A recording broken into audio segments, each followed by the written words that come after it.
datang di Kampus Pejuang Pendidik, Pendidik Pejuang.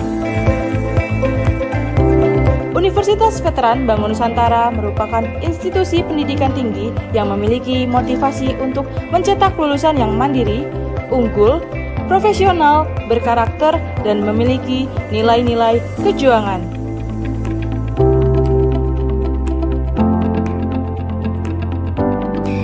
Saya Rektor Universitas Veteran Bangun Nusantara, Profesor Dr. Farida Nugrahani Magister Humaniora. Misi Universitas Veteran Bangun Nusantara adalah terwujudnya universitas yang unggul, berkarakter, mandiri, dan memiliki nilai-nilai kejuangan.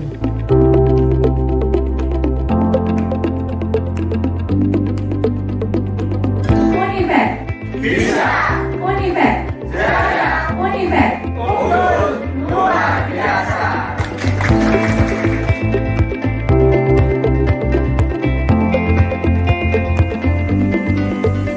Kampus Universitas Veteran Bangun Nusantara terdiri dari 6 fakultas unggulan dan 1 program pasca sarjana. Univet Bantara memiliki peringkat ke-97 antar perguruan tinggi se-Indonesia, dilansir melalui website EduRank.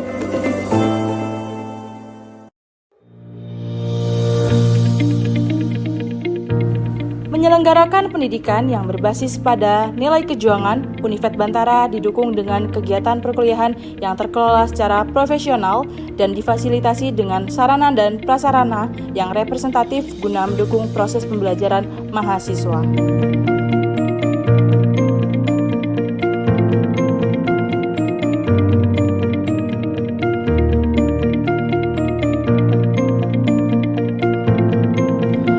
Univet Bantara secara intens melaksanakan penelitian guna menunjang pengembangan iptek dan sosial budaya sekaligus sebagai wadah untuk memberikan kompetensi serta keahlian khusus untuk mahasiswa dalam menyongsong masa depan yang penuh dengan tantangan.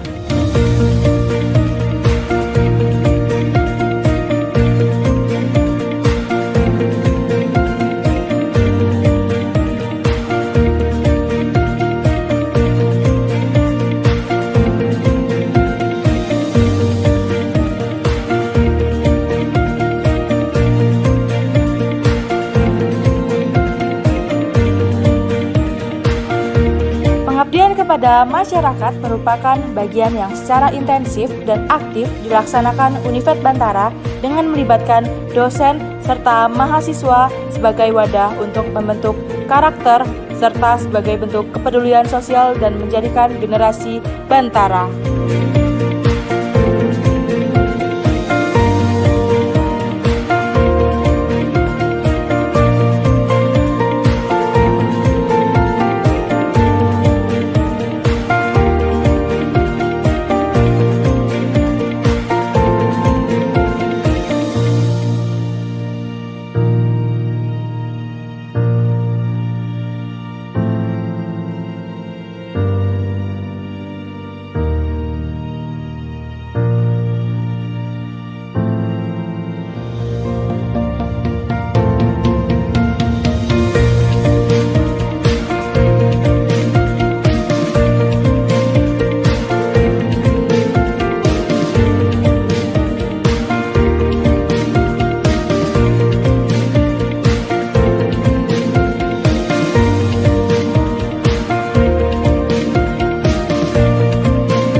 Yang terhormat Rektor Universitas Veteran Bangun Nusantara Sukoharjo, Ibu Profesor Dr. Farida Nugrahini, Magister Humaniora. Yang saya hormati Ibu Nuratri Kurniasari selaku dosen pembimbing mata kuliah seminar PPG. Dan serta yang saya hormati Bapak Ibu penguji ujian seminar Pendidikan Profesi Guru Universitas Bangun Nusantara Sukoharjo. Sebelumnya izinkan saya untuk memperkenalkan diri terlebih dahulu. Perkenalkan, nama saya Oktavian Adi Kartika dengan NIM 2323520052 dari kelas PGSD 2. Saya mahasiswa PPG Prajabatan Gelombang 1 tahun 2024 Universitas Veteran Bangun Nusantara Sukoharjo. Pada kesempatan ini terdapat 5 ulasan yang akan saya sampaikan, yaitu yang pertama, identifikasi diri, review pengalaman belajar bermakna, kemudian yang keempat, desain inovasi pembelajaran, nomor 5, rencana tindak lanjut. Pembahasan pertama mengenai identifikasi diri. Visi untuk pendidikan Indonesia, saya terhadap pendidikan Indonesia adalah menciptakan lingkungan belajar yang inklusif, inovatif, dan memberdayakan setiap siswa untuk mencapai potensi maksimal. Saya meyakini bahwa pendidikan tidak hanya menyangkut peningkatan prestasi akademis, tetapi juga pembentukan karakter, keterampilan, interpersonal, dan pemahaman yang mendalam tentang nilai-nilai kemanusiaan. Saya berharap dapat berperan dalam menghasilkan perubahan positif dalam sistem pendidikan Indonesia dengan fokus pada pengembangan sumber daya manusia yang berkualitas. Kemudian visi terhadap calon guru. Visi saya tentang calon guru adalah individu yang sangat berkomitmen terhadap pendidikan, memiliki semangat untuk menginspirasi dan membimbing siswa, serta menciptakan lingkungan belajar yang aman, inklusif, dan mendukung perkembangan seluruh siswa. Saya juga meyakini bahwa seorang guru harus selalu berusaha untuk meningkatkan dirinya sendiri, terus belajar, dan menjadi contoh bagi siswa dalam pengembangan sikap positif dan keterampilan berbeda. Tentunya, untuk mewujudkan hal tersebut ada beberapa hal yang akan saya lakukan. Di antaranya, pertama, meningkatkan kapasitas diri sebagai calon guru profesional dengan mengikuti pendidikan profesi guru dengan baik. Yang kedua, merancang dan melaksanakan pembelajaran yang sesuai dengan karakter peserta didik. Yang ketiga, menerapkan profil pelajar Pancasila dalam proses pembelajaran. Yang keempat, menciptakan pembelajaran yang inovatif dan menyenangkan. Yang kelima, melakukan kerjasama kepada teman sejawat untuk berkolaborasi terkait pengembangan diri. Yang keenam yaitu melakukan evaluasi atau refleksi untuk kemajuan diri. Selanjutnya, pembahasan yang kedua mengenai review pengalaman belajar. Selama mengikuti pembelajaran PPG di Universitas Veteran Bangun Nusantara Sukoharjo, saya telah mendapatkan banyak pengalaman belajar selama 2 semester ini. Tentunya pengalaman belajar tersebut sangat berguna bagi saya serta memberikan manfaat dan wawasan bagi saya. Sebagai calon guru profesional, pengalaman tersebut saya peroleh melalui beberapa mata kuliah di semester 1 dan 2. Pada semester 1 terdapat 6 mata kuliah yang saya lalui, di antaranya yaitu ada Filosofi Pendidikan Indonesia yang membahas mengenai perjalanan pendidikan nasional dari zaman kolonial hingga zaman kemerdekaan.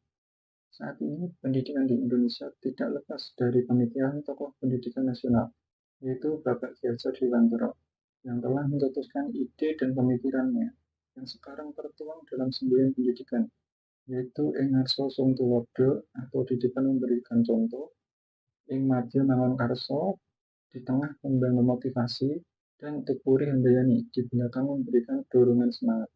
Dalam filosofi pendidikan juga membahas pendidikan yang memerdekakan, yaitu memerdekakan peserta didik, memanusiakan manusia, dan berpusat pada peserta didik. Kemudian mata kuliah yang kedua itu pemahaman peserta didik dan pembelajarannya, yang membahas mengenai teori belajar yang terdiri dari teori belajar behavioristik, kognitif, konstruktivis, dan humanistik. Dan mata kuliah yang ketiga yaitu pembelajaran berdiferensiasi, membahas mengenai karakteristik peserta didik yang sangat beragam, juga bagaimana menerapkan pembelajaran berdiferensiasi yang dapat mengakomodasi kebutuhan setiap peserta didik. Selanjutnya, untuk mata kuliah yang keempat yaitu perspektif sosiokultural dalam pendidikan Indonesia, membahas mengenai pengaruh latar belakang sosiokultural setiap peserta didik, yaitu sosial, budaya, ekonomi, dan politik. Kemudian yang kelima yaitu prinsip pengajaran dan asesmen yang efektif. 1. Membahas mengenai rangsangan asesmen yang akan diterapkan pada proses pembelajaran, kemudian jenis-jenis asesmen dan implementasi asesmen dalam proses pembelajaran. Kemudian mata kuliah terakhir pada semester 1 yaitu praktik pengalaman lapangan 1. Mahasiswa terjun langsung dalam dunia pendidikan di sekolah dasar guna mengimplementasikan segala teori yang diajari di bangku kuliah. Kemudian pada semester 2 terdapat 6 mata kuliah yang saya lalui. Yang pertama yaitu Computational Thinking, membahas mengenai yang dimaksud dengan CT dan bagaimana perannya dalam bidang pendidikan. Yang kedua yaitu Pembelajaran Sosial Emosional, membahas rasa sosial emosional pada peserta didik yang ditekankan pada proses pembelajaran agar pembelajaran berlangsung menyenangkan, menarik, dan tidak membosankan pada peserta didik. Yang ketiga yaitu Prinsip Pengajaran dan Asesmen 2, membahas mengenai prinsip UPD atau Understanding by Design, yaitu merumuskan rancangan pembelajaran dimulai dari tujuan pembelajaran, langkah-langkah, dan asesmen. Kemudian implementasi rancangan pembelajaran menggunakan TRL atau Teaching at the Right Level dan pendekatan CRT atau Cultural Responsive Teaching. Yang keempat yaitu praktik pengalaman lapangan 2, tempat melaksanakan segala rancangan dan implementasi pembelajaran dan terjun langsung ke kelasnya. Yang kelima yaitu proyek kepemimpinan, membahas dengan membuat proyek yang ditujukan untuk pendidikan peserta didik atau masyarakat secara luas dengan tujuan untuk melatih jiwa kepemimpinan seorang guru. Yang terakhir yaitu seminar pendidikan profesi guru. Dalam seminar ini merefleksikan seluruh mata kuliah yang berkesan. Selanjutnya pembahasan yang ketiga mengenai pengalaman pembelajaran bermakna. Mengikuti program pendidikan profesi guru di Universitas Veteran Bank Nusantara Sukoharjo adalah salah satu pilihan yang penting dalam perjalanan hidup saya. Selama mengikuti perkuliahan ini, banyak sekali pengalaman berharga dan pembelajaran yang bermakna bagi yang saya peroleh. Hal ini tidak hanya memperkaya pengetahuan dan keterampilan saya sebagai seorang calon guru, tapi juga untuk membentuk karakter dan komitmen terhadap dunia pendidikan. Berdasarkan beberapa refleksi mata kuliah yang ada, terdapat satu mata kuliah yang sangat memberikan pengalaman belajar bermakna bagi saya, yaitu mata kuliah pembelajaran berdiferensiasi. Karena saya mempelajari pembelajaran berdiferensiasi mendapatkan banyak sekali pengetahuan, wawasan, pengalaman baru yang menarik bagi saya, dan mendapatkan ilmu yang sangat bermanfaat bagi seorang calon guru profesional nantinya. Pada pembelajaran berdiferensiasi, guru menyesuaikan metode, materi, dan penilaian berdasarkan kebutuhan dan kemampuan tiap individu. Hal ini memungkinkan peserta didik untuk belajar dengan cara yang sesuai dengan gaya dan tingkat pemahaman mereka, serta menyediakan tantangan yang sesuai agar mereka dapat memproses dan memahami materi dengan lebih baik, sehingga siswa dapat memaksimalkan potensinya.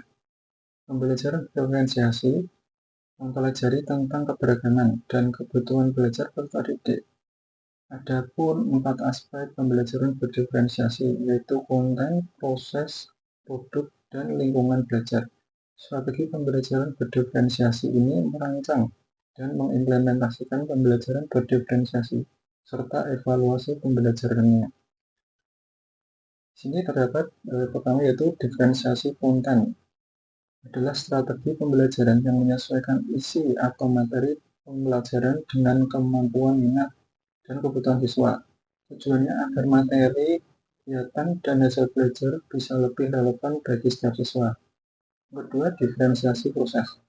Strategi diferensiasi proses mengacu bagaimana siswa akan memahami atau memaknai atas informasi materi yang akan dipelajari, cara memenuhi atau proses yang perlu disiapkan. Guru harus mengetahui apakah kesiapan belajar siswa secara mandiri maupun kelompok. Yang ketiga yaitu diferensiasi produk. Biasanya produk ini merupakan hasil akhir dari pembelajaran untuk menunjukkan kemampuan pengetahuan keterampilan, dan pemahaman siswa. Setelah menyelesaikan satu unit pelajaran atau bahkan lebih membahas materi pelajaran selama satu semester. Yang keempat yaitu lingkungan belajar, di mana guru dapat menciptakan suasana kelas yang mendukung dan memotivasi peserta didik serta menciptakan lingkungan belajar yang aman dan nyaman. Seperti menata tempat duduk yang fleksibel atau menggunakan alat peraga variatif, serta menentukan lingkungan belajar yang sesuai dengan peserta didik. Pada pembelajaran diferensiasi terdapat rancangan dan implementasi. Langkah awal untuk menerapkan pembelajaran berdiferensiasi diantaranya memetakan peserta didik, mencari informasi peserta didik, mengelompokkan, dan lain-lain. Selain itu, saya juga belajar bagaimana mempersiapkan modul ajar dengan menerapkan pembelajaran berdiferensiasi setelah mempelajari langkah awal dan merancang modul ajar. Saya mulai mengimplementasikannya pada siklus pembelajaran di sekolah dasar tempat saya melaksanakan kegiatan PPL. Beberapa artefak yang terdapat pada pembelajaran berdiferensiasi ini diantaranya adalah rancangan modul ajar berdiferensiasi. Pada artefak tersebut, saya menerapkan diferensiasi proses dan konten. Diferensiasi proses saya terapkan pada bimbingan yang diberikan oleh guru sesuai dengan tingkat kemampuannya. Yang kedua, diferensiasi konten saya terapkan dengan memberikan sumber belajar variatif, yaitu dengan bacaan teks dan melalui video pembelajaran. Kedua diferensiasi tersebut dapat mempermudah peserta didik untuk menyesuaikan materi pembelajaran sesuai dengan kebutuhannya, sehingga peserta didik akan lebih mudah memahami materi pembelajaran. Pada artefak ini saya membuat modul ajar pada mata pelajaran IPAS, topik perkembangbiakan tumbuhan kelas 4, yang saya pilih dalam mata kuliah pembelajaran berdiferensiasi dan juga mendukung desain inovasi saya. Yang pertama ada modul ajar, kedua angket atau kuesioner, dan yang ketiga video pembelajaran berdiferensiasi. Alasan memilih artefak pembelajaran yang pertama, modul ajar yang saya jadikan sebagai artefak pembelajaran karena memberikan saya pengalaman yang bermakna, membahas terkait rancangan implementasi pembelajaran berdiferensiasi. Pada tahap inilah saya berhasil menyusun modul ajar dan telah saya implementasikan pada saat kegiatan PPL di SD Negeri Mertan 1.